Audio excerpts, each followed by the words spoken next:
I'm going to try to record this again. I had trouble with that the first time. It's recording. Yeah, it messed with my connection, but let me try to, we did the thing on the Tyler Rationale, where there was a curriculum case study posted. And the question was about, well, kind of which side of the argument would you be on? It's a little bit of a false exercise, because the exercise, I think, goes a little beyond what Tyler lays out in the rationale. And if you read, as I read the discussion post that you all did, it's clear to me that you recognize the way Tyler thinks about curriculum planning, objectives, and actually what we would call backwards design today, right? So, and this is not new. Like other classes that have read that, they're like, oh yeah, like it looks familiar. It sounds familiar. This is the way districts do curriculum planning. And that is why it's known as the Tyler Rationale, which is that set of questions, right? 4 questions of thinking. What are the things that we want to include in the curriculum? What are we trying to accomplish, to attain, right? And then what are the experiences we would need in order to get students to that place? How do we assess it, right? Those 4 kind of backwards design questions. But what's interesting about Tyler is if you read it carefully, that meeting that I gave you as the case study never would happen. If you go back and read Tyler, the one group that isn't in there is teachers. Tyler cuts teachers out from the curriculum process completely. Now, I bring this up because in the spirit of our conversation about reading generously, right, is I actually have a big problem with Tyler. I don't agree with Tyler. It's reasonable. It's a very logical kind of system, but his cutting out of one teachers, and it's hard to say through Zoom, but you're probably a little surprised by that, right? And you may want to go back and look at Tyler and say, I could swear teachers were in there. They're not, right? Then the other group is communities. Right? So even though Tyler says we should base these curriculum objectives on what the community values, right? We find out what the community values by asking the sociologists, academics. We find out about the child not by spending time with children. No, we go to the psychologists. It's very much like a committee. Remember the committee of 10 and the committee of 15 and all that? Where they go to the Ivy League and the hotshot academics, and they ask, and those are the folks that plan the curriculum. Very different from what Dewey would say, right? So Tyler's rationale, it's recognizable to you all because it's probably the most influential curriculum document of the last 100 years. Way more influential than John Dewey. Way more. To the point that you all recognize it. When you read that, you say, yeah. And what you tend to say is, I like it. And part of right, why you like it is you think you're in there, but you're not. And I think that, as educators and undergrad and just through experience, we're always taught to have, maybe some sort of type A or some sort of structure. And I think that since it seems like it's so structured and has that backbone of, oh, okay, here's the presented, steps and a plan, and it has so much freedom, but then, I even, look at that and see that, where are the educators here? Yeah, and this isn't just the Zoom, pandemic situation, but every time I've assigned it, this same conversation we've had to have this conversation. To some points where I go, go find me where teachers are in there. Because people they're like, I could swear teachers are in there. They're not. Right? And so Tyler it's very much this kind of it's that end of progressivism where we still feel like we can use science, we can use the greatest minds to figure this out for people instead of with people. Now, and I don't say that I don't think we should ignore, I mean, the academics, God knows that I am one, right? But it's very interesting which pieces of the puzzle are not in there. So that is to say that this whole field of curriculum studies actually starts to shift because a small group of people start to question the Tyler rationale. And those people are the reconceptualists. And so you read for today, or will have read, that piece by William Pinar, who's one of that small group of scholars that started to question the Tyler rationale and its prevalence in what we do, and actually started doing a really different kind of work. And I'm one of the inheritors of that tradition, right? And Wozalek, if you got to that piece, is one of the inheritors of that tradition. The last few articles that we're going to read are folks that have, Bill Piner's still alive, but is, the students and the students of students of folks within this small little niche that is actually called curriculum theory. So curriculum studies is the larger umbrella field, and within that is this thing called curriculum theory. And the basic marker of that is the reconceptualization, the thing they want to reconceive, is that perhaps we shouldn't just be creating and assessing curriculum. Perhaps we should take on the task of trying to understand curriculum. And that's where you get a different type of work that's now recognized as curriculum theory. Actually, in response to Tyler becomes so dominant, like we have to think about something else. Does that make sense?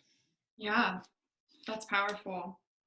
Yeah, it's true, and it's it's unfortunate, just given the state of things, but that's part of why the syllabus is structured the way it is, and we're at a point where actually things start to shift a bit because we bring in the reconceptualists, and the reconceptualists are also, they also bring a more critical edge, right, where they're talking about issues of racism, sexism, ableism, right, different types of bias, right, and marginalization in the educational system.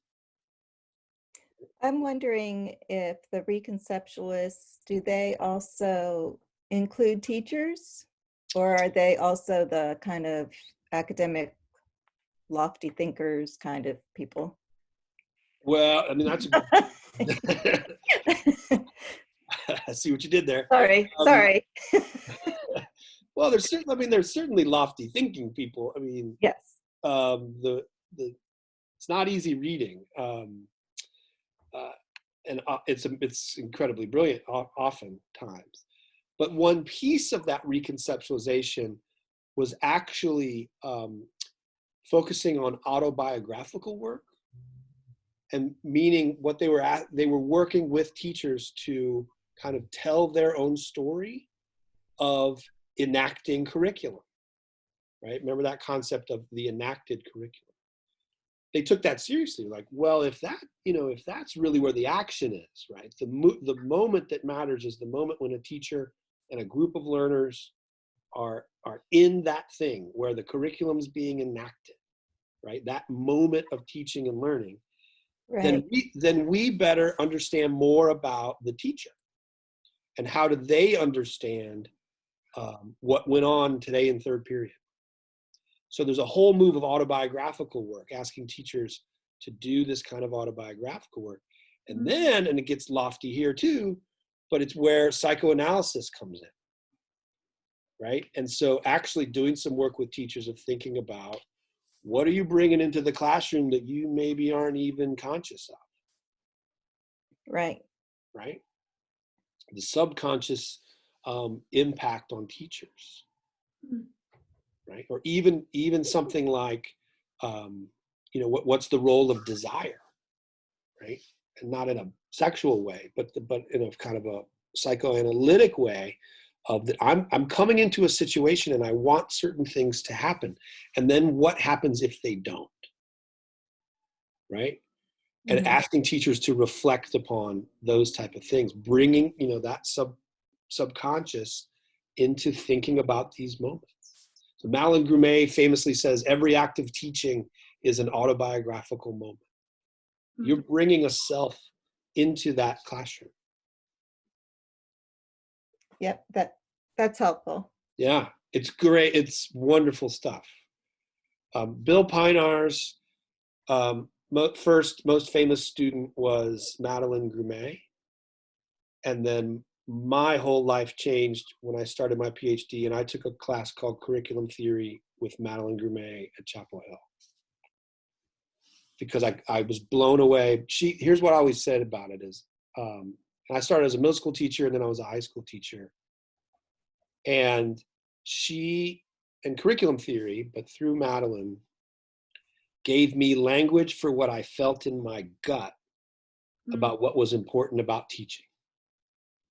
I had very strong feelings about what was important, but I didn't have any language for it. I don't know how to talk about it. Wow. Right? But I knew what mattered and I knew what I cared about, right? And what I wanted to see more of. I was going to drop out. Every semester of my PhD, I was going to drop out until, because I was really happy as a high school teacher. So a lot of it was like, forget this. I'm going back to teach kids, right? But then curriculum theory gave me some language. And I remember sitting in her class and saying, I want to do that. If I can do that, I'll stick this out. Mm-hmm. So it's kind of a mix. There is some lofty language. There is some stuff and there's been critiques of curriculum theory, like, wow, they are so far away from the classroom. They're so out of touch. But there's also lots and lots of examples that I think is very teacher-based. So Pinar, one place defines, like, okay, well, what is curriculum theory? And his answer is, curriculum theory is the interdisciplinary study of the lived experience of schools. The interdisciplinary study of the lived experience of schools. So by definition, there's people, there's bodies in those lived experiences, right? It can't just be theoretical. Now, you can use theory to try to understand those experiences, but it has to be rooted in the experience.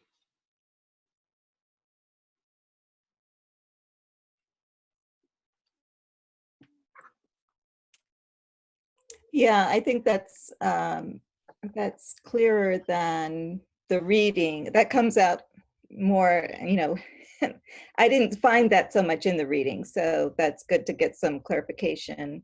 Yeah, it's hard to find a short piece Yeah. to kind of introduce it. But so some of those first, so Pinar is in some ways the father. I don't know if he would like that or not, but of this reconceptualization. But the big groups that come in are the feminist scholars, who really put a feminist analysis on teaching, learning, schooling, and do some amazing, brilliant work. But it's also what are called the neo-Marxists. So, they're Marxist in the sense that they think there's an economics to this, but it's not the old type of Marxist that thinks it's only economics. And then the psychoanalytic folk come in and start doing some work there too. It's not the kind of work that I do, but I'm always fascinated by that type of analysis. And then it just goes from there. So I know some of you have had classes where, like right now, critical race theory is very popular in curriculum theory. I know some of you have done some reading there. Post-colonial Decolonial work is very popular now. It's different. The idea was to say, can we read broadly and then take what we learned and then apply it to this lived experience of schools? So it's kind of a moving field. That's the other thing that's kind of exciting about it.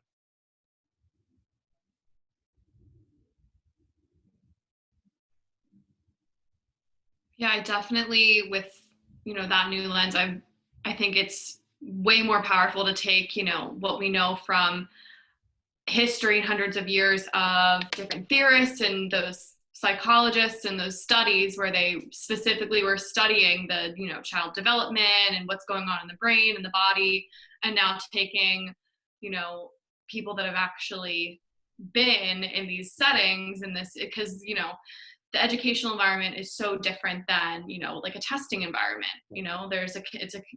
That's a controlled study, and that definitely has a lot more context when you take the two, and then I think that's great.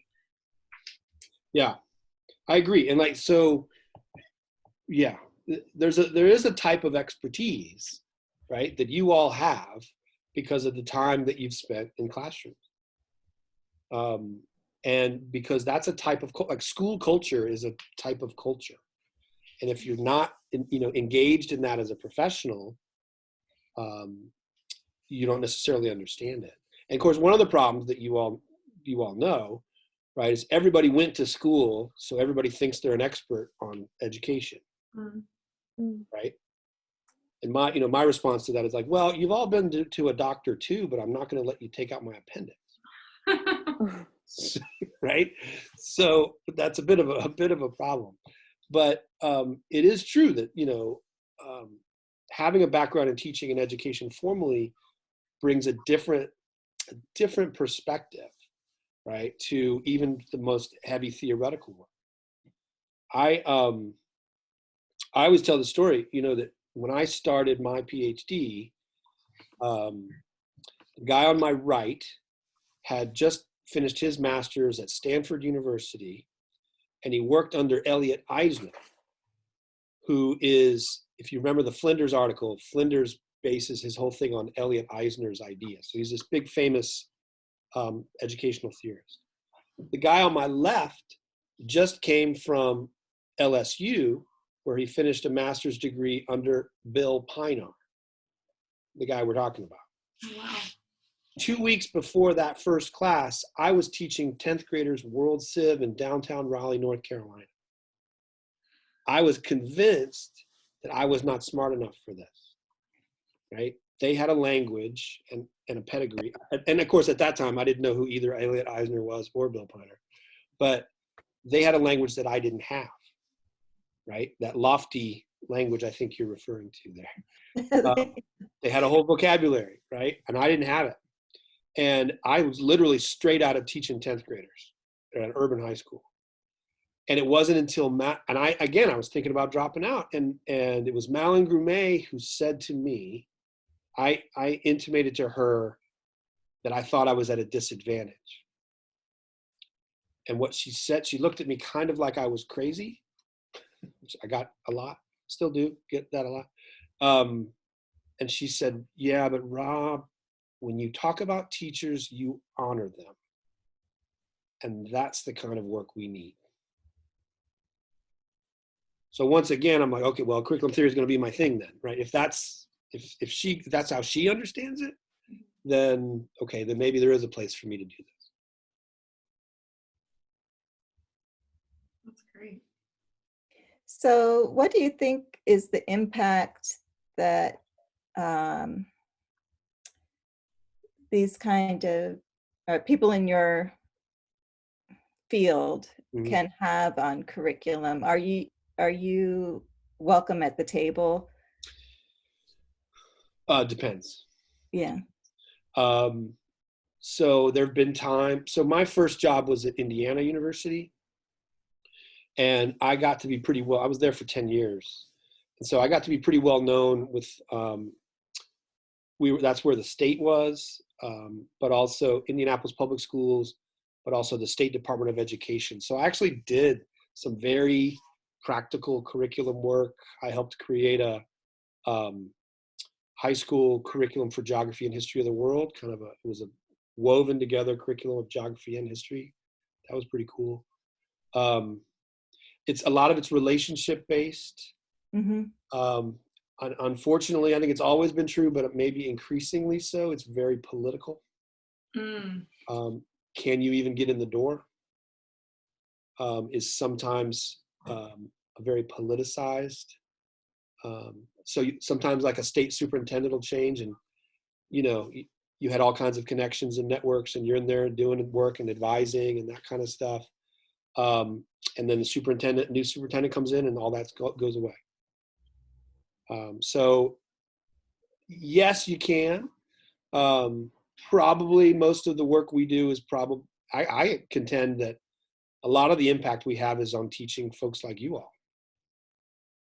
Right? Ways to think about curriculum and ways to think about what we do in this thing called school.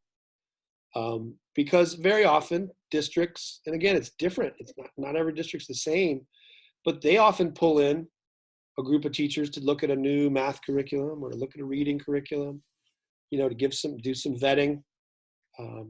And so it's almost a pyramid scheme of trying to influence things. Now, there's the Common Core. I did a one-on-one Zoom earlier today with one of your classmates about her final paper, and she wants to write about Common Core. And Common Core had groups of academics and groups of teachers looking at particular sections of the curriculum. Now, how influential was it ultimately? I'm not sure. Probably varied too.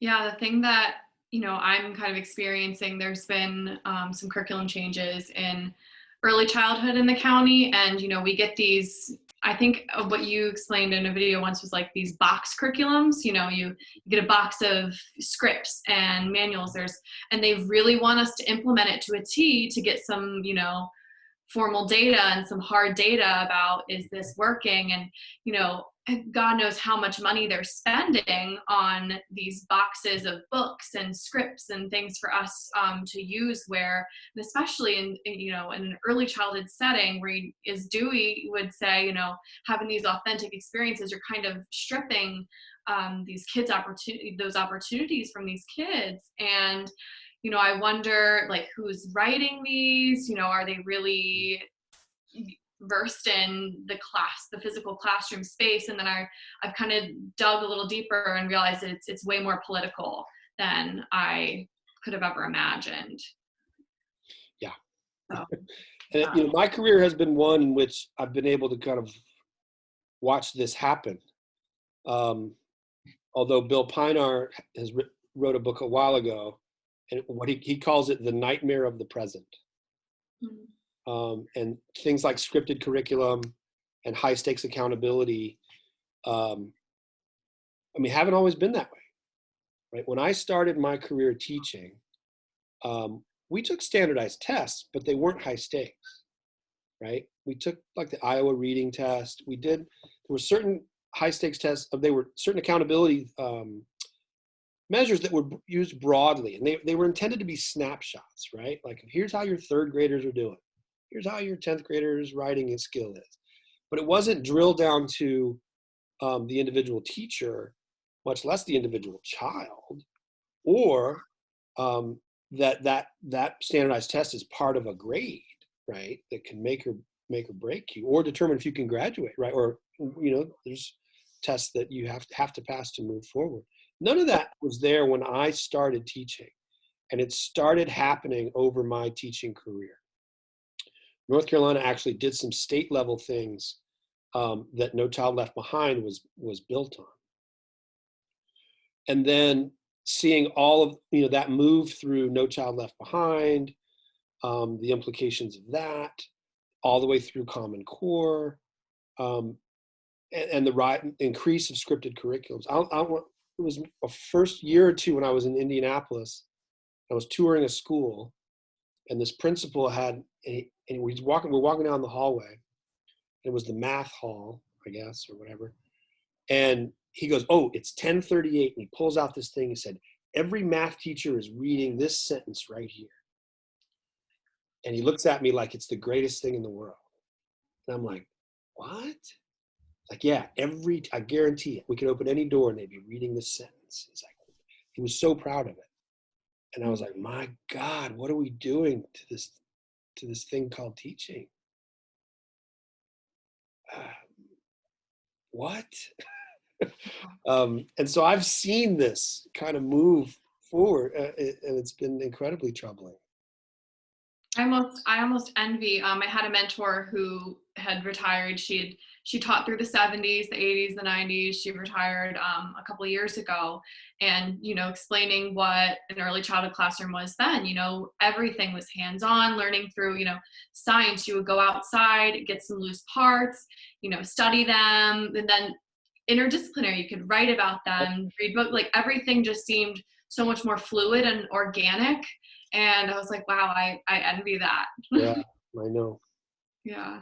Yeah, it feels really kind of backwards thinking. I mentioned I don't have any children, but I have nieces, right? Lucy Claire, some of you met on Tuesday.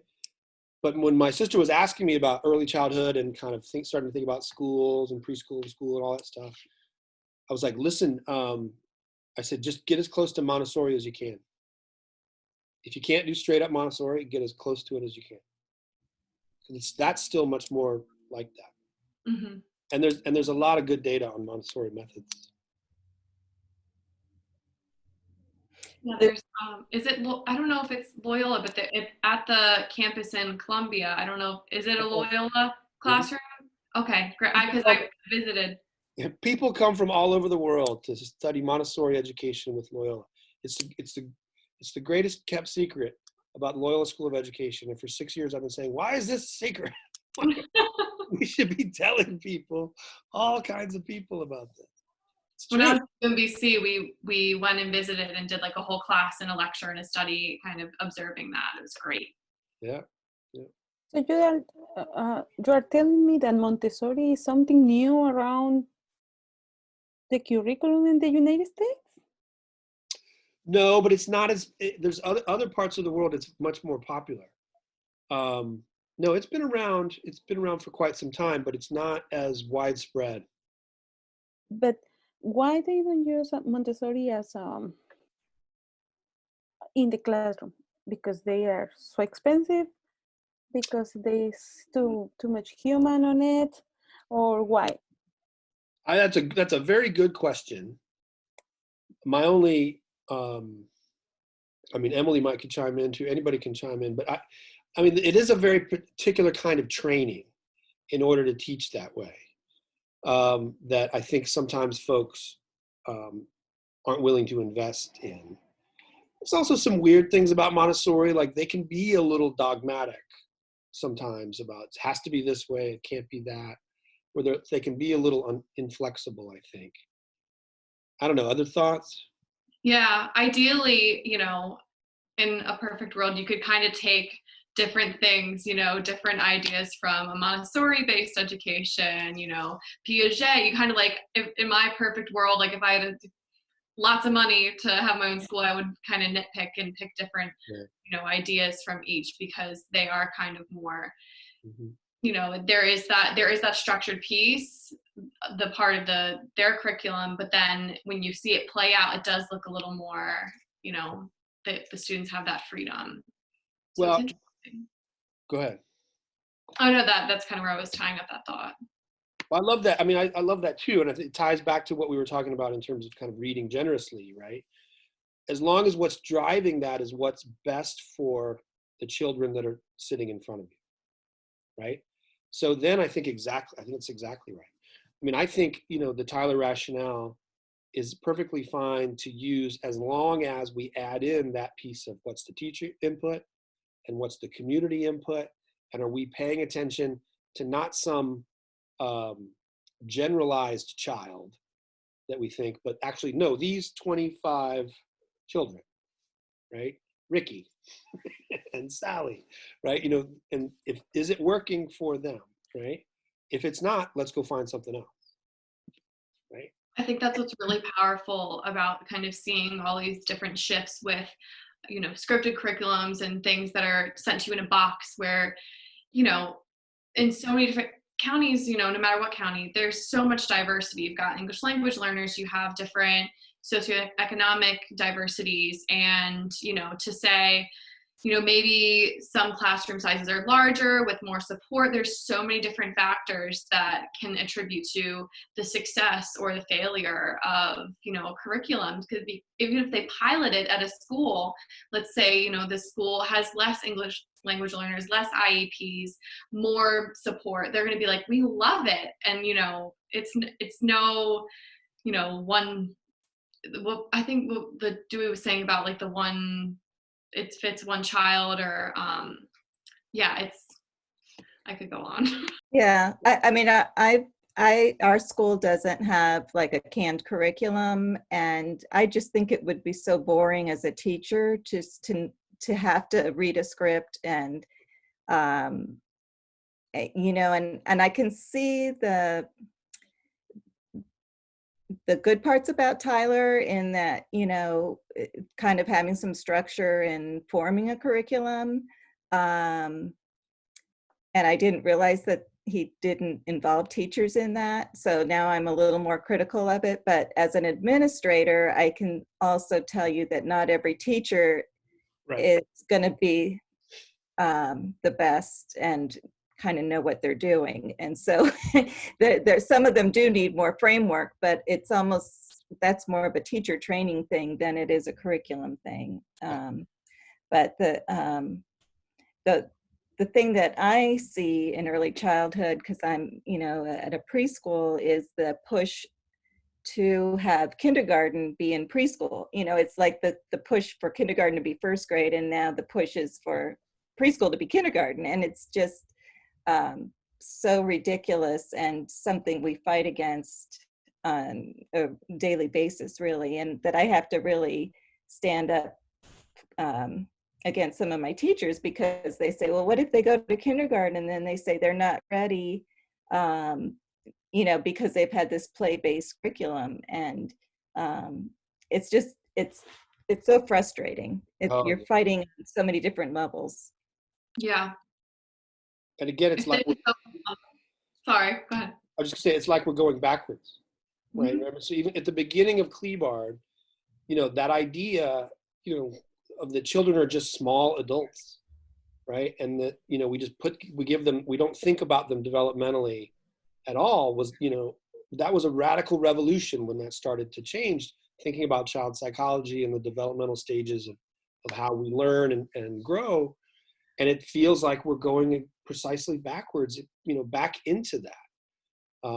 Gloria Ladson-Billings, who many of you have either come across in your other classes, or she's showing up anyway on annotated bibliographies and stuff. Kind of famous. We brought her to campus and she gave this talk. She's like, school readiness. Like, it seems like the best place to teach school readiness is school. Like, where? Exactly. Like, well, and then also kind of the problem with school readiness is usually the school isn't ready for my child. It's not that my child isn't ready for your school, right? Particularly when you start thinking about issues of race and class and difference, right? The problem is with the school not being ready. It's not for the child. But right, and like, so, I started as a middle school teacher. We barely even have middle schools anymore. We've gone back to junior high, right? Which was just more high school, like pushing all of that stuff down, where middle school was supposed to be different, because developmentally, the adolescent, there's some things going on with the adolescent, and that we might be able to design an educative space and experience that's really attuned to who that adolescent is. And we've gone the other direction. I'm thankful that you kind of gave me that guidance for my paper. Kind of, I was wondering, how did we end up this way? And you mentioned maybe the accountability movement might have had, and that's pretty much what I'm finding. That's what I'm really seeing over and over again in some of my research, is that's that trickle down. We wanted to have, students prepared for college, and then it just kind of slowly, expectations were rising, and those standards were kind of getting more and more difficult because we just kind of raised the expectations, raised the bar for college readiness, and then it all just trickled down to even affect early childhood, really. Yeah. But the other pieces that you mentioned are just as important. The money, that the old lesson from Watergate, right? Which is follow the money. And there's a lot of folks that are really trying to capitalize. I mean, I'm seeing it right now. I'm getting 15 to 20 emails of companies that want to sell me products to help my faculty teach better online. Right. Yeah. Now, Yeah. we kind of need that, to be honest with you, but it's like, wow, y'all didn't miss a beat, like, okay, there's all this opportunity to try to capitalize on it. But there's a lot of money out there, and that's only kind of exacerbated. And again, what curriculum theorists would do is bring in some of that critique. What is this kind of moment of late capitalism, and how is that impacting, what we're doing in terms of educational curriculum? What are those forces at work, and what are those, how are they playing out in schools?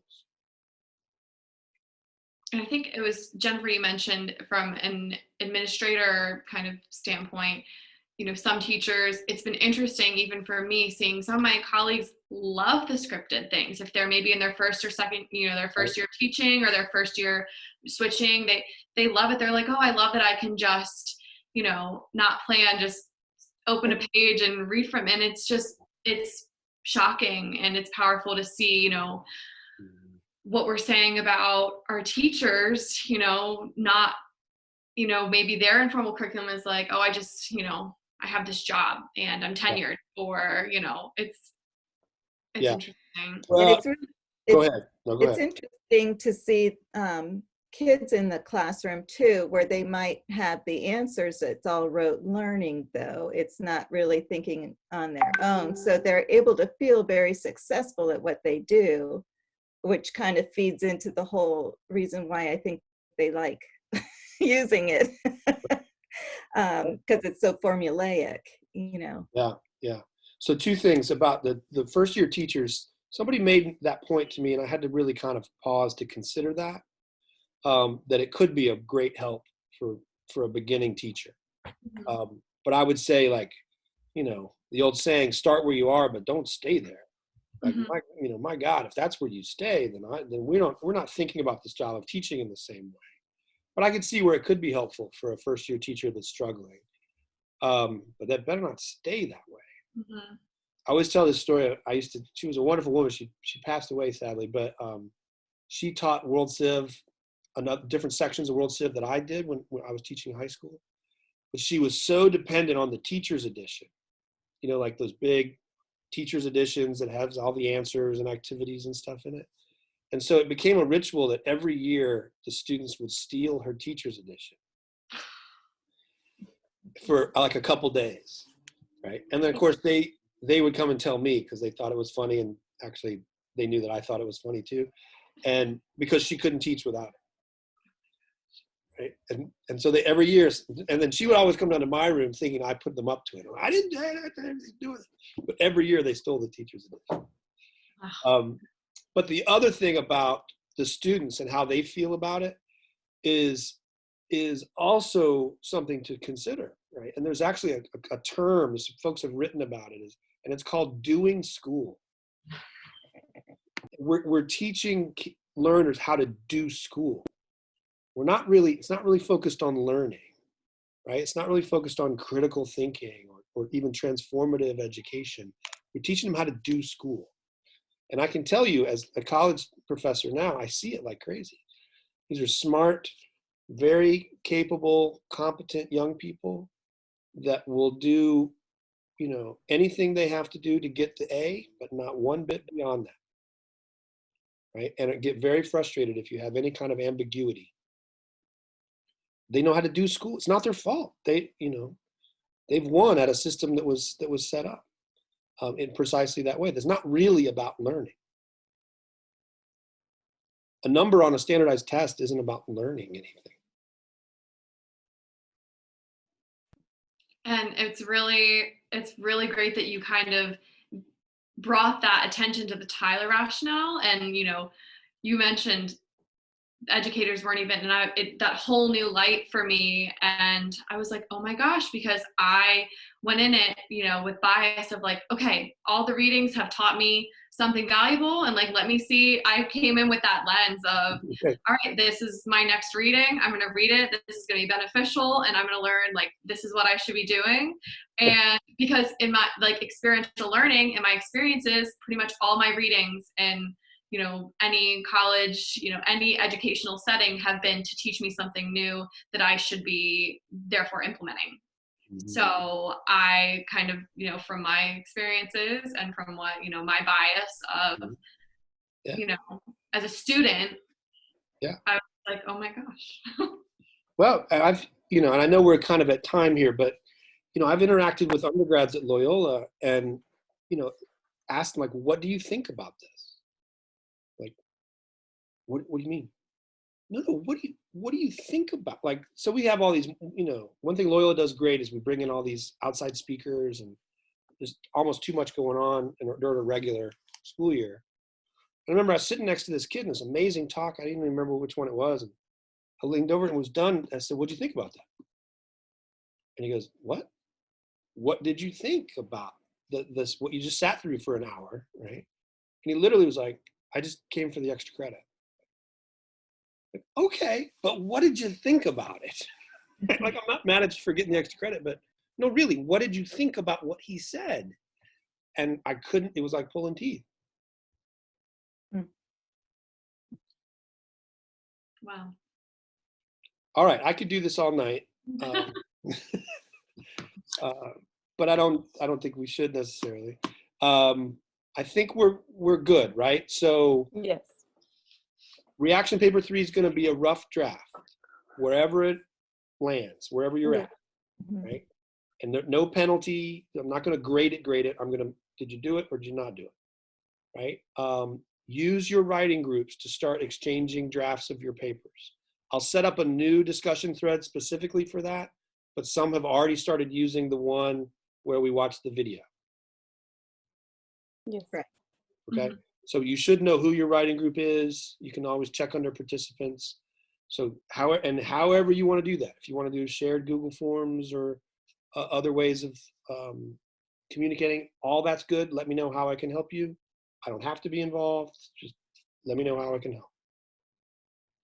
And then probably, hopefully, what's good about this conversation here, and maybe the recording will work, is that we're kind of into this reconceptualist curriculum theorizing phase, right? The readings are a little different now, right? Yes. And so that's why they're going to look a little different, right? Because we've made that shift in thinking about trying to understand curriculum as opposed from necessarily developing or assessing. Okay, sounds good. Great. Okay, thank you. We good? Thank you so much. Okay. All right, Yes. Take care. Be safe, everybody. Thank you. You as well. I appreciate it. See ya. Bye.